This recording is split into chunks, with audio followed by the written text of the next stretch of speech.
Students having SBI accounts will receive the money in their bank accounts today itself, or latest by Monday in case if they have bank accounts in some other bank, tomorrow being Sunday. So before we start the press conference, I would like to request the Honorable Chief Minister sir to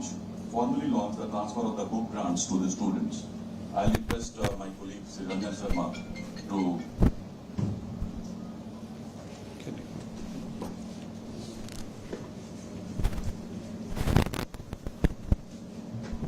Sir, this we have done in close coordination with the State Bank of India, and this will involve more than 10 crores.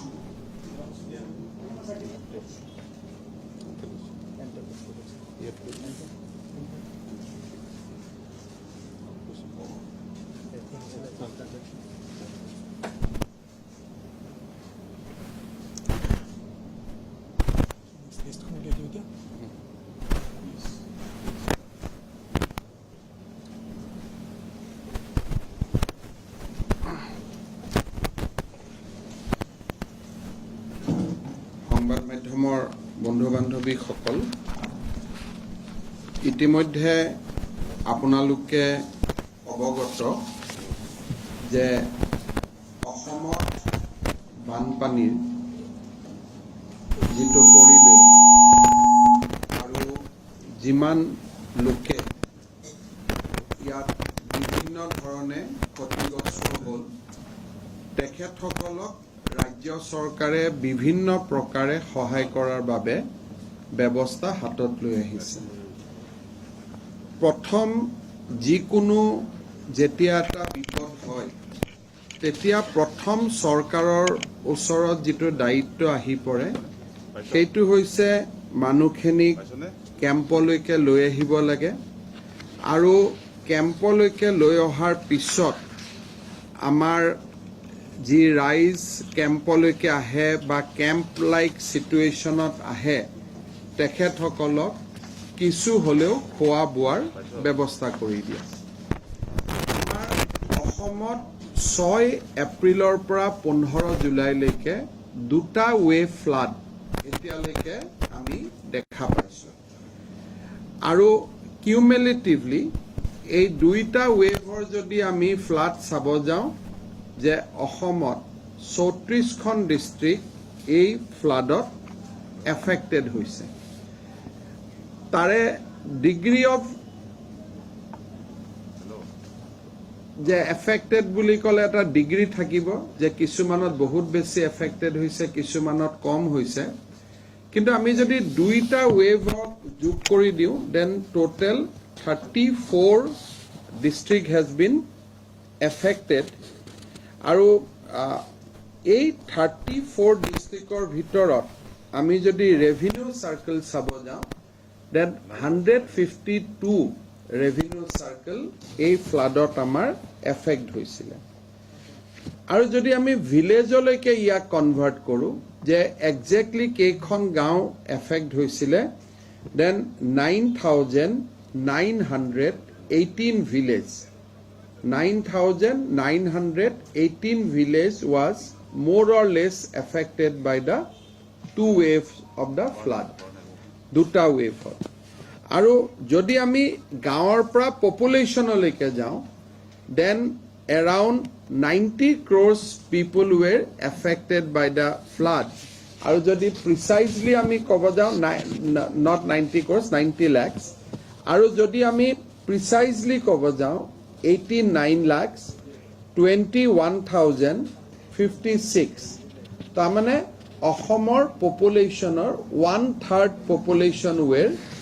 more or less affected by the people. এইবাৰ ফ্লাডত এটা খুব এটা important দেখা গৈছিলে, যে casualty আছিলে, human casualty, Kettle casualty, আৰু তাৰ লগে লগে মানুহক ইভাকুৱেট কৰিবৰ কাৰণেও এটা মেচিভ এক্সাৰচাইজ এটা হাতত লোৱা হৈছিলে। আৰু ইয়াৰ কাষে কাষে আমাৰ crop area agricultural crop area, cattle population, agricultural crop আৰু human devastation আমি তিনটাই দেখা পাইছিলো as of now আমাৰ দুইটা wave লক কৰিলে 195 people had lost their life আৰু মই দেখাত this is one of the biggest human casualty in the flood মই আজিলৈকে বেছি হয় নহয় মই ক'ব নোৱাৰিম this is the highest yes so মই 2001 চনৰ পৰা দেখা ভিতৰটো highest হয় but our commissioner revenue has confirmed that the casualty figure of 195 is so far highest in the floods so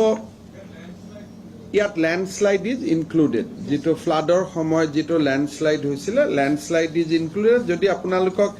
landslide hisapot lage then landslide deaths were 19 so out of 195 human life we lost during the flood ji manuhor mitru hol tare 19 jon landslide and baki সকল floodor ক্ষেত্ৰত আৰু এটা important কথা আছে যে এতিয়াও আমি 37 জন মানুহক বিচাৰি পোৱা নাই সো obviously আমি এই 37 মানুহক বিচাৰিব লাগিব আৰু নহলে এটা সময়ত গভৰ্ণমেণ্টত আমি এটা ডিসিশন ল'ব লাগিব that for the purpose of compensation that we have to declare that as a যে আমি নাপালো ডেড বডি এনেকে আমি পুলিচৰ পৰা ৰিপৰ্ট ল'ব লাগিব but first we have to confirm whether they are alive যদি alive নহয় তেতিয়াহ'লে আমি ধৰি ল'ব লাগিব যে they have also died so এই দুইটা ফিগাৰ যদি লওঁ then it is almost 225 anyway for the record sake 195 life we lost আৰু 37 জন মানুহ আজিৰ দিনতো মিসিং হৈ আছে গতিকে আৰু যদি মই অলপ ক'ব যাওঁ then let us come to the second pillar of loss that is cattle population এটা human life we lost 1 lakh আমাৰ 195 missing 37 এতিয়া cattle population আমি loss কৰিলো পশু যিকোনো ধৰণৰ ঘৰচীয়া যি পশু আছে 54837 খালি এইবাৰ এটা অলপ প্লিজেন্ট আৰু পজিটিভ এক্সেপশন এটা আছে যে কাজিৰঙাৰ বন্যজন্তু এইবাৰ মৃত্যু হোৱা নাই so that is one of the positive part of the story কিন্তু ঘৰচীয়া এনিমেল আমাৰ 54837 টা এই গোটেই সময়ছোৱাত মৃত্যুবৰণ কৰিছে আৰু ক্ৰপ এৰিয়া যেটো আমাৰ এগ্ৰিকালচাৰাল ক্ৰপ এৰিয়া লছ হৈছিলে হেতু হল 2,40,096 হেক্টৰস 2,40,096 হেক্টৰস একেটা মই আপোনালোকক কিউমুলেটিভ কৈ আছো of the both the flood কিন্তু যদি কব খুজে যে সেকেন্ড ওয়েভতে আগত ডিভাস্টেশন হৈছিল সেকেন্ড ওয়েভত ডিভাস্টেশন হৈছে 1,91,031 hectares but cumulatively total devastation was 2,40,096 hectares of land we have lost এতিয়া আৰু এটা খুব important data point আমি পাওঁ যেটো measure the suffering of human or suffering of people of Assam during the flood that প্ৰথমবাৰৰ বাবে relief আৰু distribution campত inmates 7,42,250 টাচ কৰিছে যেটো আগে পিছে ইমান ৰিলিফ কেম্পত মানুহ নাথাকে ৰিলিফ কেম্প অৰ মথাউৰি ওপৰত আমি যেটো কওঁ যে 7,42,250 ব্যক্তি আমাৰ ৰিলিফ কেম্প অৰ কেম্প লাইক প্লেস কেতিয়াবা স্কুলখনত নাই কিন্তু মথাউৰিৰ ওপৰতে আছে সো ইমানখিনি ডিসপ্লেসমেন্ট আমি দেখা পাইছিলো এতিয়া চৰকাৰে কি কৰিব পাৰে হাউ আমি কেনেকে মানুহক সহায় কৰিব পাৰো গতিকে অবভিয়াছলি প্ৰথম যেতিয়া বানপানী হয় দ্য ফাৰ্ষ্ট ৰেছপন্স হৈছে যে আমি কেম্প পাতিব লাগে কেম্প পতাৰ পিছত মানুহখিনিক আমি য'ত যিমান পাৰোঁ ৰিলিফ খাদ্য আমি দিব লাগে মেডিকেল চেকআপ কৰিব লাগে যাতে কোনো ধৰণৰ আউটব্ৰেক নহয় ট্ৰিপাল আদি মানুহক দিব লাগে যাতে মানুহে থাকিব পাৰে অন্তত ডিউৰিং দিছ কেম্প পজিশ্যন এইবাৰ আমাৰ কেম্পত থকা যি ৰাইজ আছিলে বা মানুহ আছিলে এইবাৰ আমি সহায় কেনেকৈ কৰিছিলোঁ যে ৰাইচ দিছিলোঁ ডাল দিছিলোঁ আমি নিমখ দিছিলোঁ মাষ্টাৰ্ড অইল দিছিলোঁ বেবী ফুড দিছিলোঁ টাৰ্পুলিন দিছিলোঁ মেডিচিন দিছিলোঁ ড্ৰিংকিং ৱাটাৰ দিছিলোঁ chlorine tablet cattle feed etcetera you can imagine the mammothneess of operation এই গোটেই ৰিলিফৰ মিজাৰটো ইমান বেছি মেমথ আৰু বৃহৎ আছিল যে আমি এইকেইটা দিনৰ ভিতৰত 2,19,298 কুইণ্টল চাউল আমি ৰাইজক আমি ডিষ্ট্ৰিবিউট কৰিছিলোঁ This is in addition to the free rice, প্ৰধানমন্ত্ৰীৰ গৰীব কল্যাণৰ বিনামূলীয়াৰ চাউল বা আমাৰ NFSSত বিনামূলীয়া চাউল মানুহক দি থকাৰ উপৰিও in over and above the regular supply of free rice আমি 2,19,298 কুইণ্টল চাউল আমি ৰিলিফ কেম্পত থকা মানুহক আমি দিবলগীয়া হৈছিলে আপোনালোকে চিন্তা কৰিব পাৰে যে কিমান ডাঙৰ প্ৰচণ্ড প্ৰত্যাহ্বান এটা হ'ব পাৰে তাৰ মাজত লেণ্ডশ্লাইড আছিলে আৰু বৰাক ভেলীত most of the time we have used air force কাৰণ শ্বিলঙৰ ৰাস্তা কমপ্লিটলি বন্ধ হৈ গৈছিলে আমাৰ যিটো ক্লেৰিয়ট ডিষ্ট্ৰিক্টছ অফ মেঘালয়া তো যোৰহাটৰ পৰা আৰু গুৱাহাটীৰ পৰা বৰাক উপত্যকা আৰু ডিমা হাছাওত আমি মেছিভ এয়াৰ ড্ৰপিং কৰিছিলোঁ total 77 sorties has been commissioned during that time so এই গোটেইখিনি চালে আমি বুজি পাওঁ যে হাউ মেছিভ অপাৰেশ্যন ৱাজ আৰু যদি ডেটা পইণ্ট কাৰণে আমি আলোচনা কৰোঁ তেতিয়াহ'লে প্ৰায় 44,000 কুইণ্টল দালিও আমি ইয়াৰ লগত দিছিলোঁ আমি ইয়াৰ লগত মিঠাতেলে আমি দিছিলোঁ প্ৰায় 7,08,129 litre 7 lakhs almost over 7 lakhs litre আমি মিঠাতেলেই দিছিলোঁ so 2,19,000 কুইণ্টল চাউল তাৰপিছত দালি 43,000 কুইণ্টল মই ৰাফলি কৈছোঁ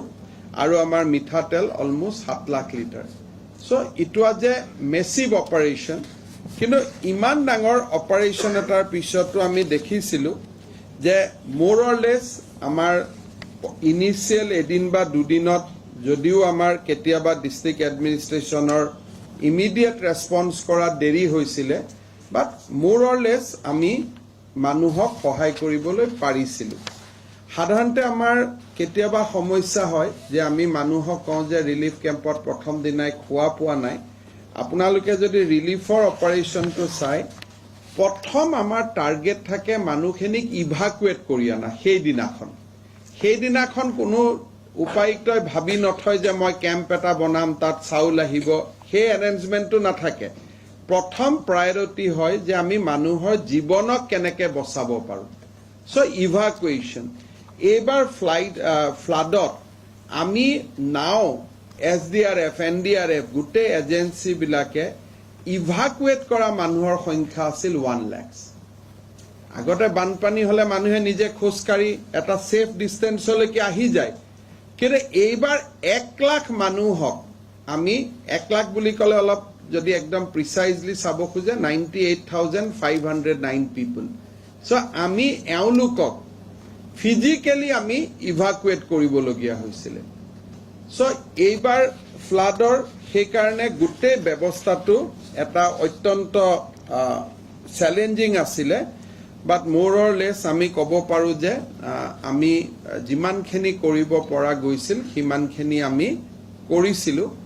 first with evacuation then followed by that giving ration during their stay in camps আমি যিমানখিনি কৰিব পাৰি আমি কৰাৰ কাৰণে চেষ্টা কৰিছিলোঁ আৰু মই ভাবোঁ যে মোৰ অৰ লেছ মই নিজেও মোৰ আমাৰ সতীৰ্থ সকলো বিভিন্ন কেম্পত গৈছিলে আমাৰ অসম চৰকাৰৰ মন্ত্ৰীসকল বা ময়ো বিভিন্ন কেম্পত গৈছিলোঁ মোৰ অৰ লেছ আমি দেখা পাইছিলোঁ যে মানুহে they were satisfied at that point of time of course initial 2-4টা জায়গাত কিছু আমি কমপ্লেইন পাইছিলোঁ but those complaints have been addressed আজিও ৰিলিফ কেম্পত কিছু মানুহ আছে কিন্তু the number is coming down significantly আৰু মই ভাবোঁ যে অহা 2-3 দিনত আমাৰ ৰাইজ যদি নতুনকৈ আৰু কোনো ৱেভ নাহে তেতিয়াহ'লে আমাৰ ৰাইজ লাহে লাহে ঘৰলৈ যাবগৈ পাৰিব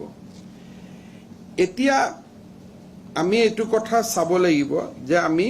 মানুহক কেনেকৈ সহায় কৰিব পাৰোঁ যে আমি কেনেকৈ ফ্লাড ভিক্টিমক আমি সহায় কৰিব পাৰোঁ সো আমি কেইটামান কেটেগৰী বনাইছিলোঁ কেটেগৰী হ'ল যে প্ৰথম কেটেগৰী হ'ল ইভাকুৱেশ্যন সো 1 লাখ মানুহক আমি ইভাকুৱেট কৰিলোঁ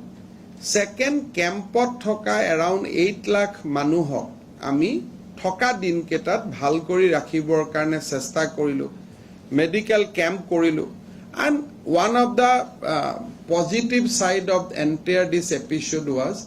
that আমাৰ কোনো ডায়েৰিয়া কলেৰা আউটব্ৰেক এইবাৰ ইমান মানুহ কেম্পত থকা সত্ত্বেও হোৱা নাছিলে আৰু we could probably the আমাৰ যেটো ভয় থাকে যে বানপানীৰ পিছত মেসিভ বেমাৰ আজাৰ হ'ব এইবাৰ সেই বেমাৰ আজাৰটো হোৱা নাই আৰু পশু পপুলেশ্যনত নিয়মতে এনিমেল পপুলেশ্যনতো আউটব্ৰেক হয় বেমাৰ আজাৰৰ এইবাৰ তেনেকুৱা এনিমেল পপুলেশ্যনৰ মাজতো কোনো ধৰণৰ বেমাৰ আজাৰৰ আউটব্ৰেক হোৱা নাই লোকেলাইজ এটা কলেৰাৰ কেছ পোৱা গৈছিলে বা those are very very localise and not related to flood এতিয়া আমি প্ৰথম এটা চিন্তা কৰিছিলোঁ যে যেতিয়া মানুহখিনি কেম্পৰ পৰা ঘৰলৈ যাবগৈ প্ৰথম আমি সহায় কৰিম যে ঘৰত যাবৰ কাৰণে অন্তত আমি হাতত কিবা এটা দি পঠাব পাৰোঁ নেকি যে ঘৰলৈ আগতে অসমত আমি এইটো প্ৰেক্টিছ কৰা নাছিলোঁ যে মানুহক কেম্পৰ পিছত মানুহ ঘৰত গুচি যায় আৰু আমি কিবা এটা হাতত তুলি দিয়া কথাটো আগতে আমি চিন্তা কৰা নাছিলোঁ এইবাৰ আমি প্ৰথমবাৰ এটা চিন্তা কৰিছিলোঁ যে ঘৰলৈ যোৱাৰ সময়ত আমি মানুহখিনিৰ হাতত কিবা এটা হ'লেও আমি এটা সামান্য পৰিমাণৰ যদি আমি পইচা পাৰোঁ আমি দি থৈ যাব পাৰোঁ নেকি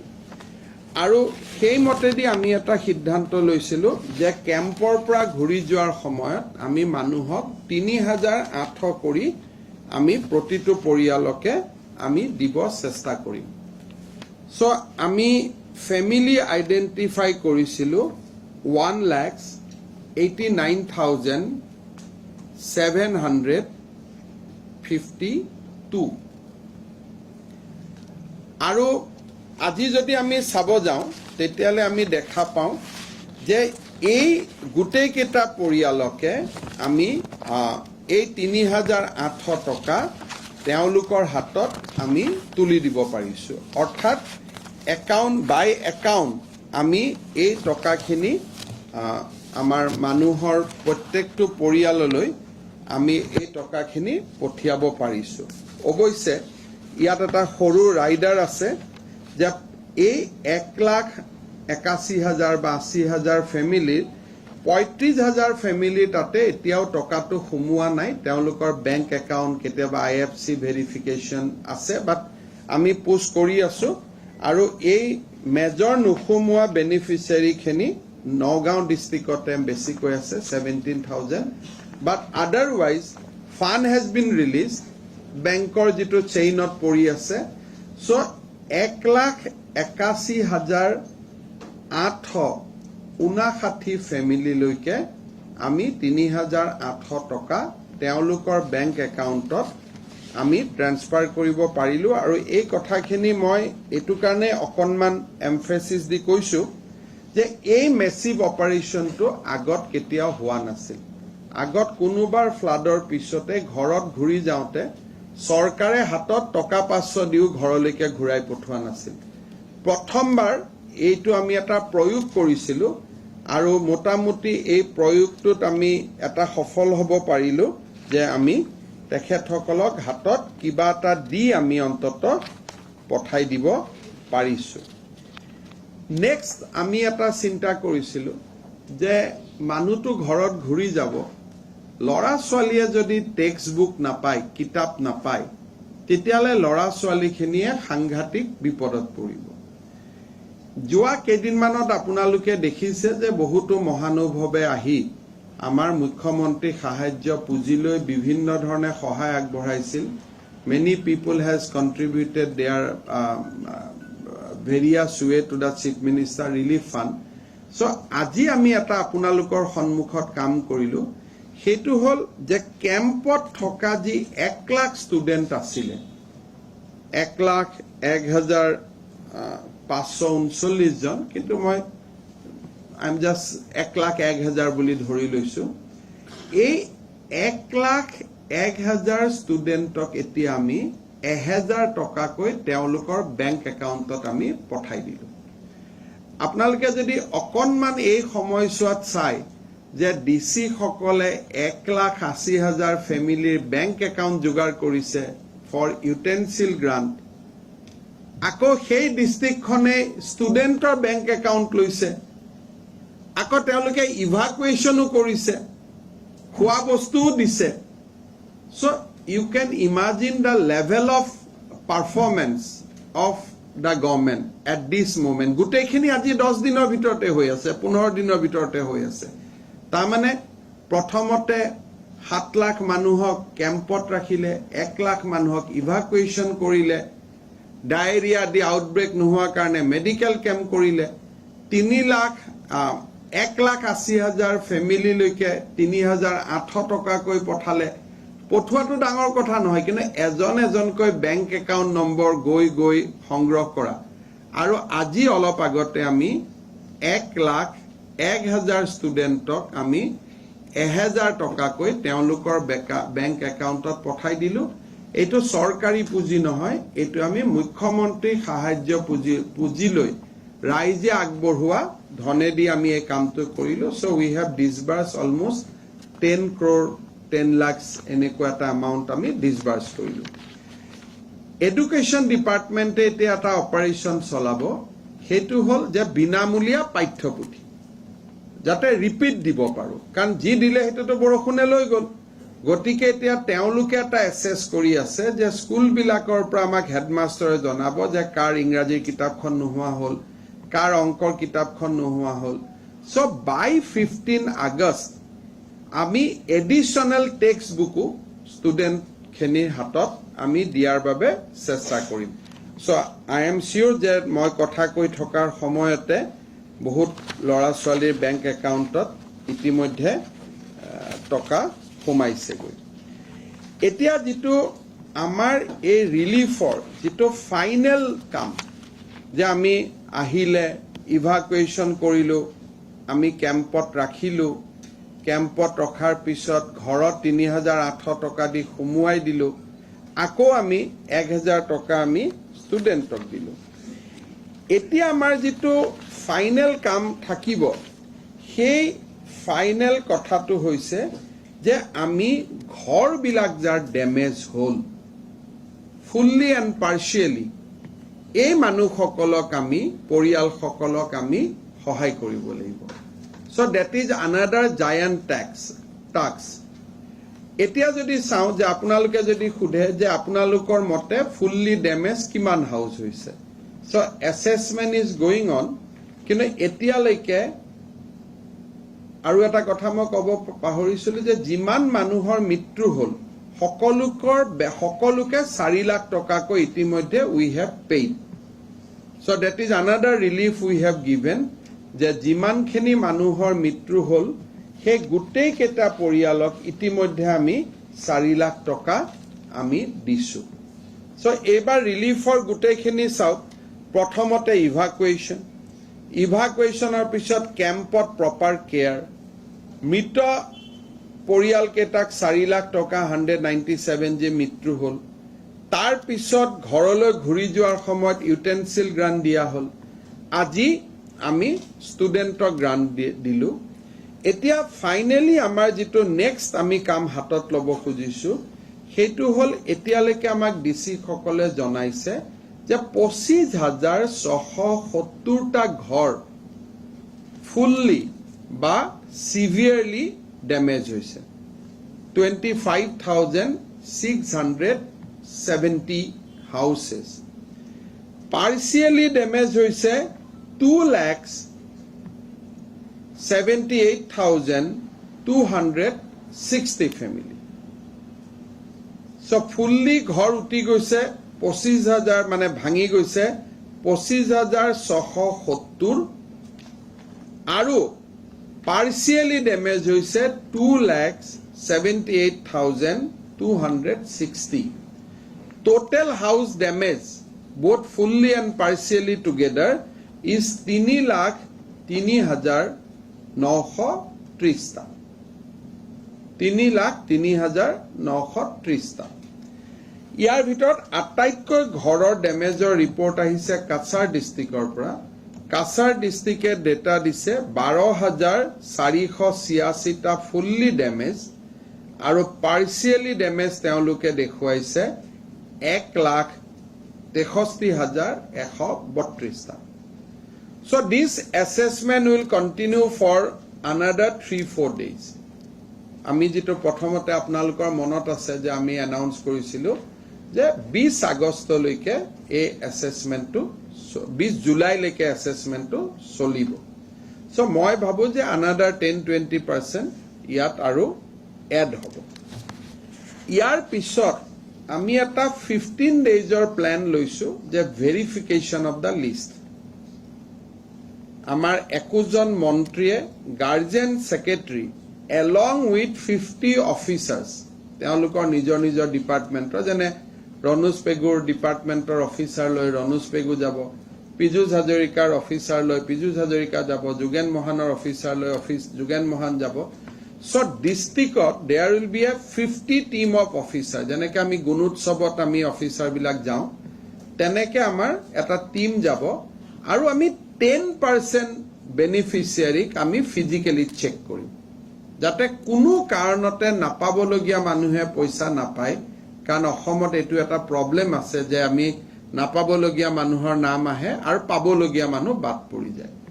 সো আমাৰ মন্ত্ৰীসকলে 20 আগষ্টৰ পৰা তেওঁলোকে ফিল্ডত থাকিব 20 জুলাইৰ পৰা 20 জুলাই টু 30 জুলাই তেওঁলোকে ফিল্ডত থাকিব আৰু তেওঁলোকে এই লিষ্ট কেখন ভেৰিফাই কৰিব আৰু যদি ভগৱানে গুটেইখিনি স্মুথলি লৈ যায় তে 14 আগষ্ট বা 16 আগষ্টত আমি এই মানুহখিনিৰ একাউণ্টলৈকে টকা ট্ৰান্সফাৰ কৰিম আৰু অন দ্যাট স্কোৰ আমাক লাগিব কিমান almost 400 crores so utensilot we distribute around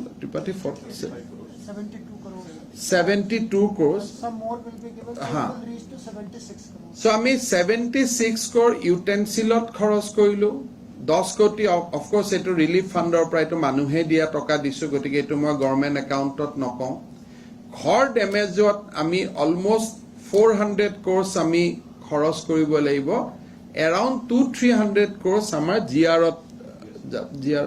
GR 220 so far we have given 220 so far we have paid যদি আৰু লাগিব বা যাৰ কাৰোবাৰ বিল টিল থাকিব সো আমি এই গুটেইখিনি কাম কৰিবৰ কাৰণে প্ৰতিশ্ৰুতিবদ্ধ প্ৰথমবাৰ প্ৰণালীবদ্ধভাৱে এই কামবিলাক কৰি থকা হৈছে আৰু মই ভাবো যে বাই 16 আগষ্ট কোনোবা ডিস্ট্ৰিক্টত যদি ভেৰিফিকেশ্যনত মেজৰ কমপ্লেইন আহে বেলেগ কথা তেতিয়া আমি বাই 15 আগষ্ট আমি এই প্ৰচেছটো কমপ্লিট কৰি দিম কালিও মোৰ ভিচি আছে ডিসি সকলৰ লগত আমি কথা পাতিম বা এটো আমি কনষ্টেন্টলি কৰি আছো এইখিনি কৰাৰ পিছত আগষ্ট মাহত আমি নেক্সট লেভেলত উলাই যাম হেতু হল ইনফ্ৰাষ্ট্ৰাকচাৰ ড্যামেজ যে মথাউৰি কি কৰিব লাগিব ৰাস্তা কি কৰিব লাগিব দলং কি কৰিব লাগিব আৰু আমি এটা মনত ভাবি লৈছো যে বাই 30th সেপ্টেম্বৰ আমি সব কামৰ অনুমোদন দি দিম মথাউৰিয়ে হওক ৰাস্তাই হওক দলঙে হওক যাৰ যিটো নৰ্মছ আছে সেই নৰ্মছ মতে আমি সবক এপ্ৰুভেল দি দিম আৰু মই ভাবো খুব এটা থাম ৰুলটো যদি যাও we have to spend more than 1000 crore on rebuilding the infrastructure বেছি হ'ব পাৰে কম নহয় স্কুল আছে অঙ্গনবাড়ী কেন্দ্ৰ আছে গভৰ্নমেন্ট বিল্ডিংছ আছে ৰাস্তা আছে মথাউৰি ৰিপেয়াৰিং আছে so that will also be another expenditure যেটো আমি কৰিলো during this period we are getting extreme cooperation from central government আৰু এক প্ৰকাৰ কব গলে আমি যি কাম ইয়াত কৰি আছো the contribution of state government is 10% and contribution of central government is 90%. So we are getting all fund under the 90-10 ratio. আৰু মই কেদমান আগতে ভাৰতৰ গৃহমন্ত্ৰী অমিত শাহ ডাঙৰীয়া সাক্ষাৎ কৰিছিলো তেওঁ মোক এটাই কথা কৈছে যে পেকেজ নহয় যি লাগে যি খৰচ হৈছে এখিনি আমি দিম তই খালি খৰচ কৰি গৈ থাক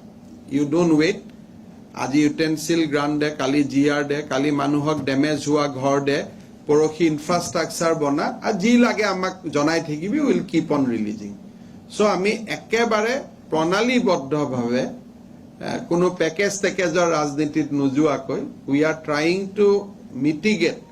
the hardship of people on individual basis যেনে আজি একাউণ্টত টকা গৈছে একাউণ্টতে টকা গৈছে পেকেজ আহিলে পেকেজৰ টকাটো ক'ত যায় কোনেও দেখা নাপায় আজি অন্তত আপোনালোকে এটা চেক কৰিলে মানুহে ক'ব যে হয় 1,81,000 মানুহৰ একাউণ্টত টকা গ'ল আজি টকা গ'ল 14 আগষ্ট 16 আগষ্টত আপোনালোকৰ সন্মুখতে টকাখিনি মানুহৰ ঘৰৰ মানুহৰ তালৈকে যাব so we are just giving to the pinpointedly to the people who is suffering আৰু মাজৰ মানুহ আমি ৰখা নাই কোনবা কন্ট্ৰাক্টৰ কোনবা অমুকৰ থ্ৰদি নহয় ডাইৰেক্টলি ডিবিটি কৰি আমি মানুহৰ একাউণ্টত আমি ডাইৰেক্টলি দি আছো সো মই ভাবিছিলো যে মই একদিন ঘূৰি আছো বিভিন্ন জিলাৰ পৰা আপোনালোকক কথা বতৰা পাতি আছিলো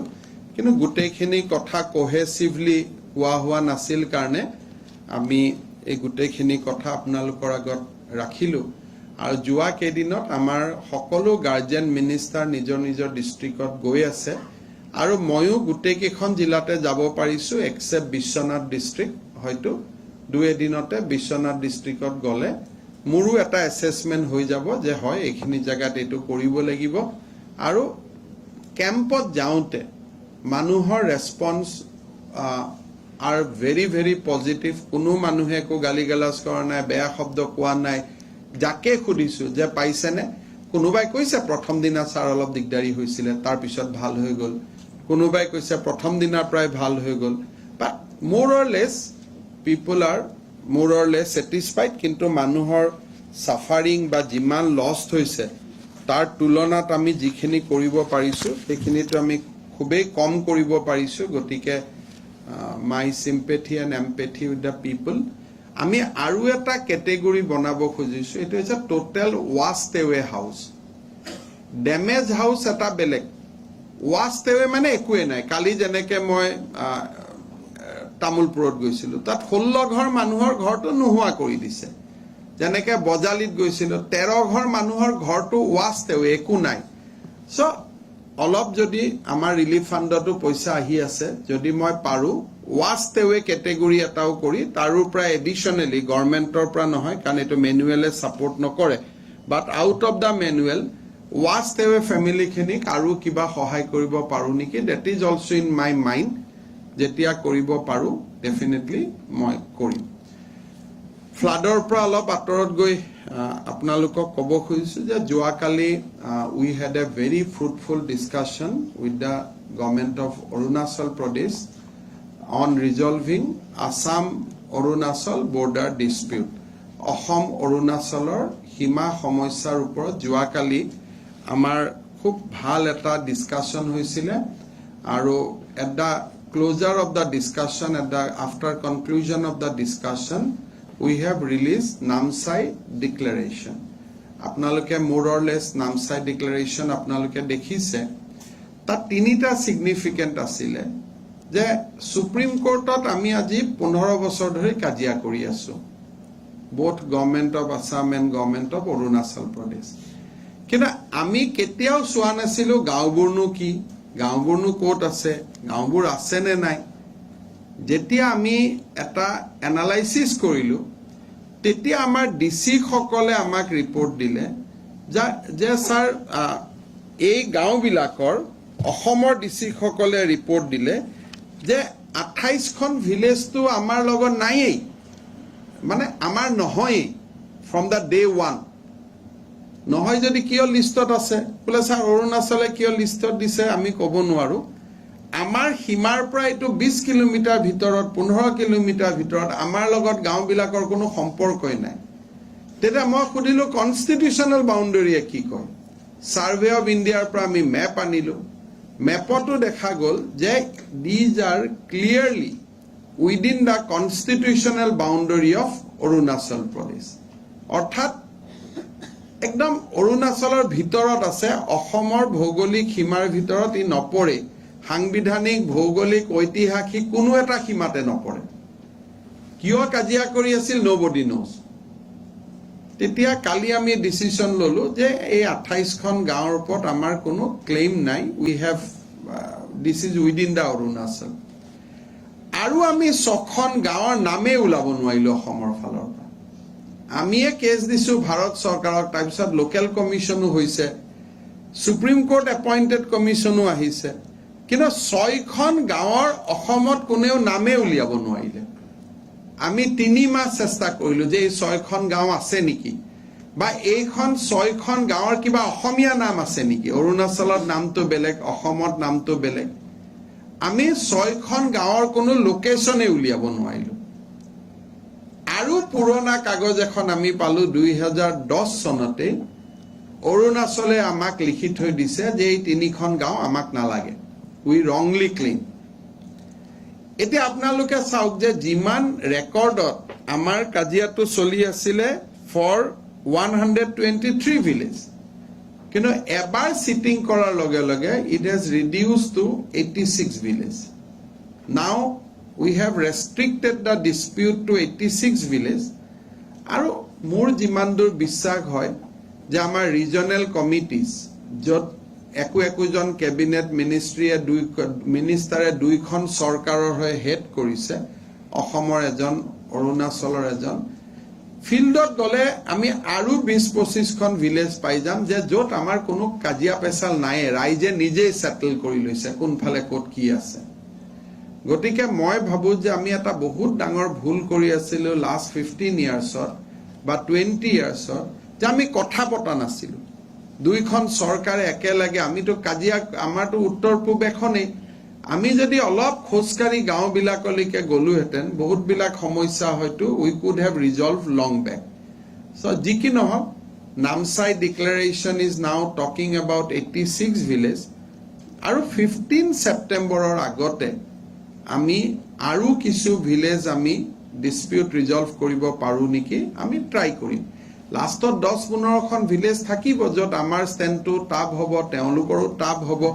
we'll try to find out some way at some point of time কিন্তু মই ভাবো যে মেঘালয়ৰ পিছত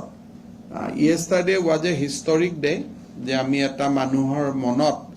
এটা কনফিডেন্স জেনাৰেট কৰিব পাৰিছো যে এতিয়া অসম অৰুণাচলৰ ডিসপিউটটো ৰিজলভ হ'ব প্ৰধানমন্ত্ৰী মোদী ডাঙৰীয়া আৰু গৃহমন্ত্ৰী অমিত শাহ ডাঙৰীয়াৰ ঐকান্তিক ইচ্ছা যে স্বাধীনতাৰ অমৃত মহোৎসৱৰ সময়তে এই সমস্যাবিলাকৰ সমাধান হওক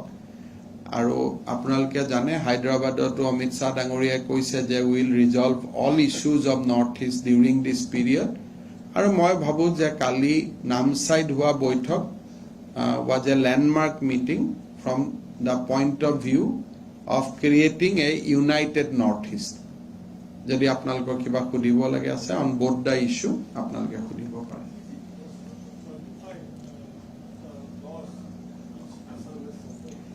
This loss will getting quantified by 15th September because all the department will start preparing plan and estimate for renovation. When all the estimates will be before us, then we will be able to quantify and we will rebuild also. Because whatever damage they will give us estimate, we will give sanction.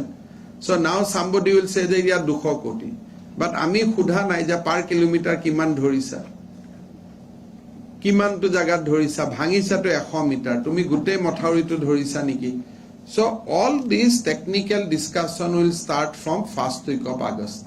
So by 30th September, we will be able to identify the total infrastructural damage and we will be able to start work also for that.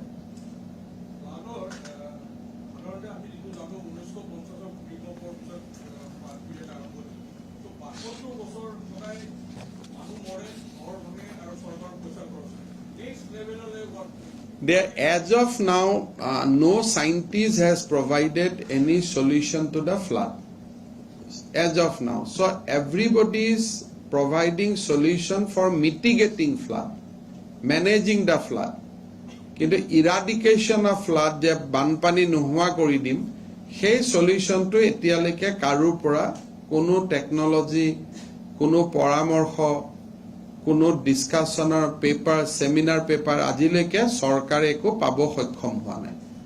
যি পৰামৰ্শ আহিছে যে আগতে মাটি দি কৰিছিল মথাউৰি এবাৰ জিঅ' বেগেদি কৰক এবাৰ জিঅ' নেটেদি কৰক আপোনালোকে বৰ্ডাৰৰ স্পাৰ বনাওক so all these suggestions are towards mitigating the effect of flood or managing the flood floodৰ ভয়াবহতা কমোৱাৰ ওপৰত পৰামৰ্শ আহিছে কিন্তু ফ্লাডটো নোহোৱা কৰি দিম হেনেকুৱা পৰামৰ্শ কোনেও এতিয়ালৈকে কোনো মহলৰ পৰা চৰকাৰৰ ওচৰত অহা নাই আৰু গভৰ্ণমেণ্টেটো সদায় চেষ্টা কৰি থাকে আমি আইআইটিত গলে আমাৰ মন্ত্ৰী ডাঙৰীয়া ৰুৰকিত গৈছে মই গুৱাহাটী আইআইটিত যাওঁ গলেতো এইটোৱে খুদু যে কিবা পৰামৰ্শ আছে নেকি আপোনালোকে দিয়ক but nobody has any solution for permanent resolution.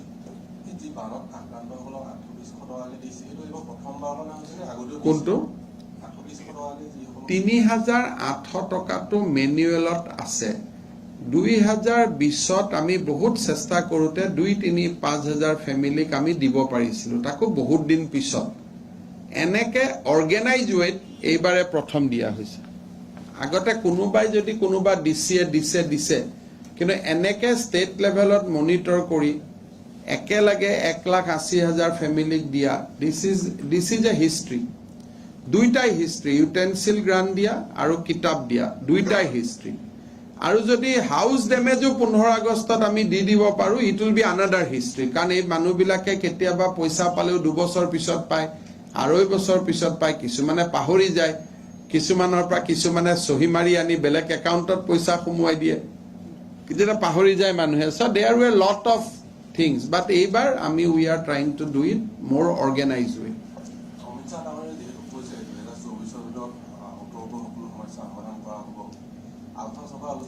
এটা আলফাটো সমস্যা হয় নে নহয় হেতু চিন্তা কৰিব লাগিব এটো অসমৰ সমস্যাৰ ভিতৰত এটো পৰে নে নপৰে মইতো ভাবো যে এটো আমাৰ দুজন মানুহে কথা পাতি সমাধান কৰা এটো এটা ভুল বুজাবুজি সমস্যাৰ ভিতৰত বানপানী পৰিব সীমা সমস্যা পৰিব আমাৰ নিজৰ ভিতৰত কাজিয়া কৰি থকাটো আৰু আমি সমস্যা বুলি ক'ব নোৱাৰো গতিকে মই ভাবো যে এটো এটা ভুল বুজাবুজি পৰেশ বৰুৱাৰ এটা দৃষ্টিভংগী আছে অসমক লৈ আমাৰ এটা দৃষ্টিভংগী আছে আলোচনা কৰি এটো ঘৰৰ সমস্যা ঘৰত শেষ কৰিম উত্তৰ পূৰ্বৰ সমস্যা নহয় এটো উত্তৰ পূৰ্বৰ সমস্যা মানে অসম মেঘালয়ৰ সমস্যা অসম অৰুণাচলৰ সমস্যা বানপানীৰ সমস্যা বিদ্যুতীকৰণৰ সমস্যা কমিউনিকেশনৰ সমস্যা ইণ্টাৰনেটৰ সমস্যা, আলফা সমস্যাটো অসমৰ সমস্যা বা নাগা সমস্যাটো নাগালেণ্ডৰ সমস্যা, এইটো উত্তৰ পূৰ্বৰ সমূহীয়া সমস্যাৰ ভিতৰত নপৰে।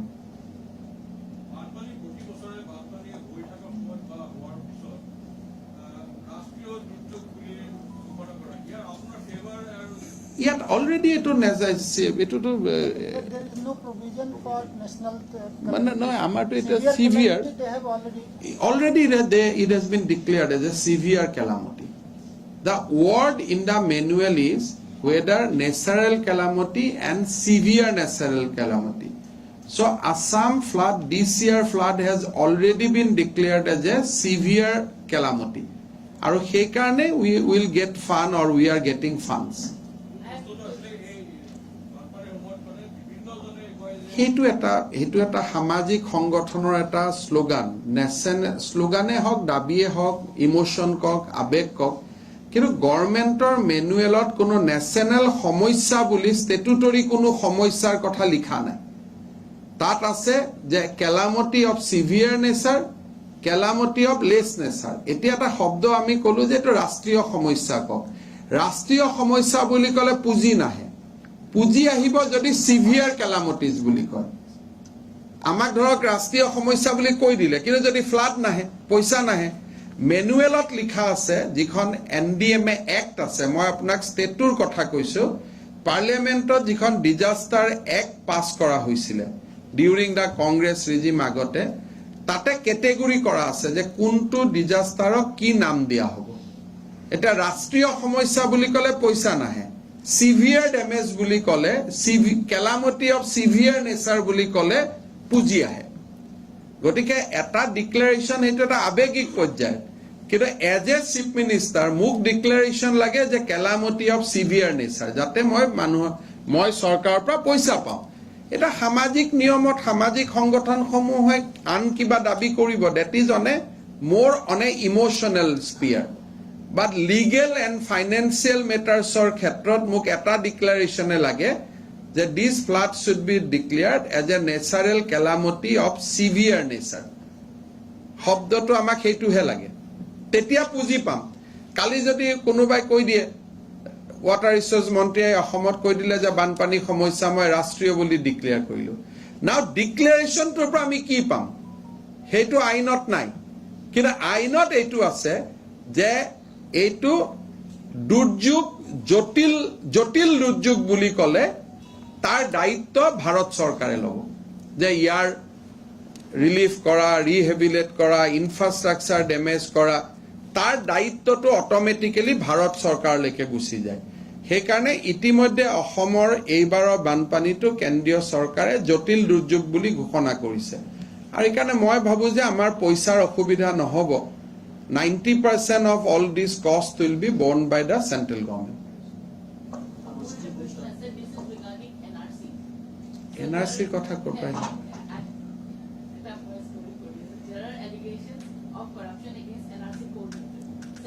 এইটো আফ্ৰিদা মই ক'ব পাৰো, but entire headline will go' in that way tomorrow. নহয়, মই যদি কৈ দিম, ইউ আস্ক মি পাৰ্চনেলি, মই কৈ দিম, কিন্তু আজি আমি বানপানীত দুৰ্যোগত পৰি থকা মানুহখিনিয়ে যাতে অলপ সান্তনা পায় কালি পেপাৰখন পঢ়ি। আজি যদি এইটো উত্তৰ দিব যাওঁ, obviously headline সেইটো জায়গাত গুচি যাব। So you meet me tomorrow, I'll give that answer. हाँ. You have given us the data today in terms of the the relief that you have given, the help you have given. But if you have seen that we are actually facing extreme weather conditions as well in the state, extreme rains, extreme heat. So does the state is the state working towards a master plan for it? Given the fact that the IPCC reports, if you look at the last IPCC report, that also has indicated towards that climate change will be one major issue that Northeast, including Assam, will be facing. You see that Assam government is taking certain step, but all these step will be, I think we will be able to showcase after some time. Assam has taken a in principle decision that gradually we will reduce our burden on power produced by coal. We will go to green power. So we have taken 3 to 4 years time on that. Second, we have taken a decision that Assam will not use public transport on fossil fuel. So that is another decision. So like that, climate changeৰ ওপৰত আমি বহুত কেটা সিদ্ধান্ত লৈছো কিছুমান ফৰেষ্টক আমি ৰেষ্টৰ কৰাৰ বাবেও কিছুমান কাম হাতত লৈছো but all these needs time but we are working in a proper way. I think 24 বা এই মাহৰ শেষত অসমত আমি এখন MOU কৰিব খুজিছো with a PSU of Government of India to produce 1000 solar power. তাৰনে উদ্দেশ্যটো হ'ল যে gradually within 5 to 6 hours অসমে coal based power use নকৰে, will completely shift to green power. কিন্তু এইবিলাক কৰিবৰ কাৰণে টেকনলজি কেনেকুৱা সোলাৰটো দিনত হ'ব গতিকে আমি সেভ নকৰিলে যদি ৰিজাৰ্ভিয়াৰ নাথাকে তেতিয়ালে ৰাতি ইউজ কৰিব নোৱাৰো. So all these are very very complicated issue but as you know that Prime Minister is taking initiative globally, he is leading the initiative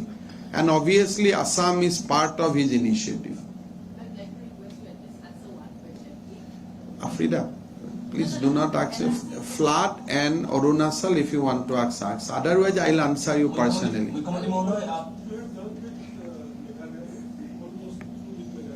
Another 6 point is there. We'll resume the dialogue again.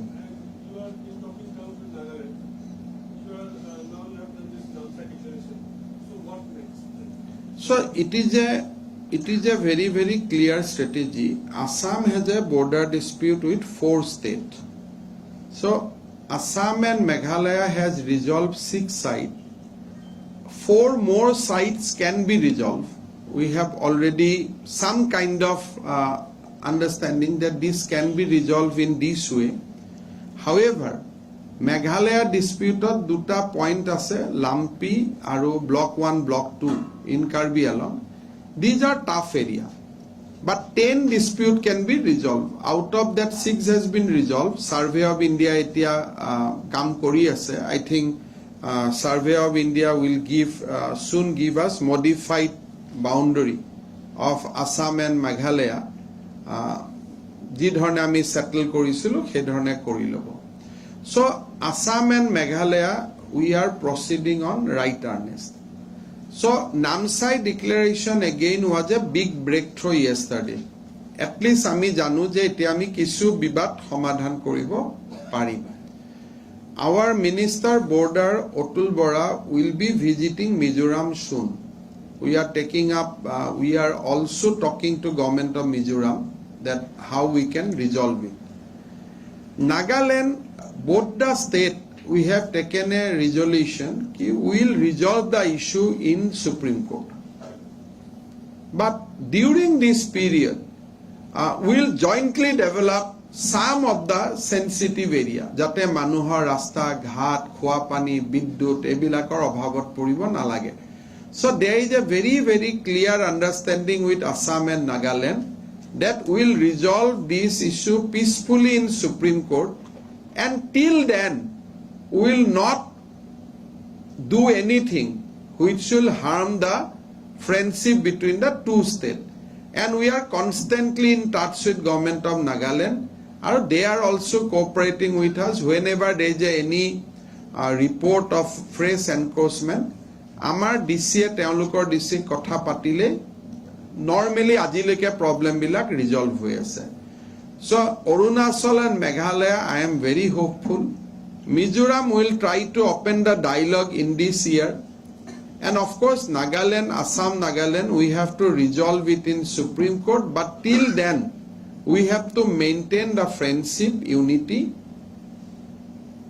of age-old relationship of both the states.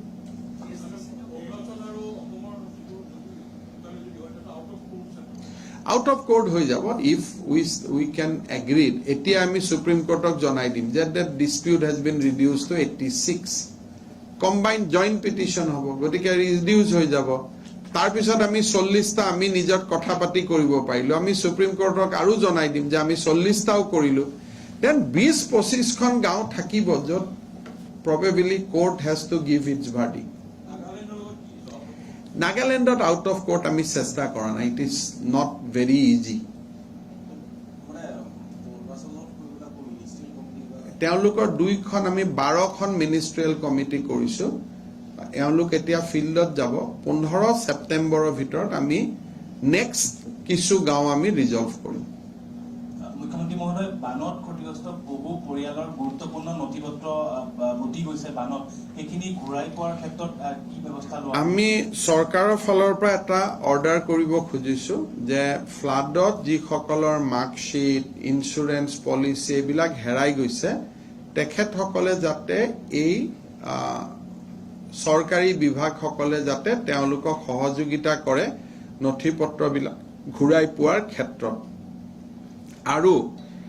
এই ফ্লাডৰ সময়ত যিবিলাক সৰু সৰু loan আছিল, micro' finance loan, self help loan, government of ইণ্ডিয়াই flood with severe nature বুলি declare কৰিলে 2 মাহৰ মৰেটৰিয়াম পায় as per the RBI norms. Now we are trying for that also because already Assam flood has been declared with a calamity of severe nature. So ইয়াৰ ফলত যিখিনি আমি সুবিধা পাব পাৰো, যে 2 মাহৰ মৰেটৰিয়াম পাব পাৰো, so we are already working on those, and I am sure that we will be able to give all these positive results to the people soon. ঠিক আছে, thank you so much, আৰু আপোনালোক সকলোকে পুনৰবাৰ ধন্যবাদ জনাম।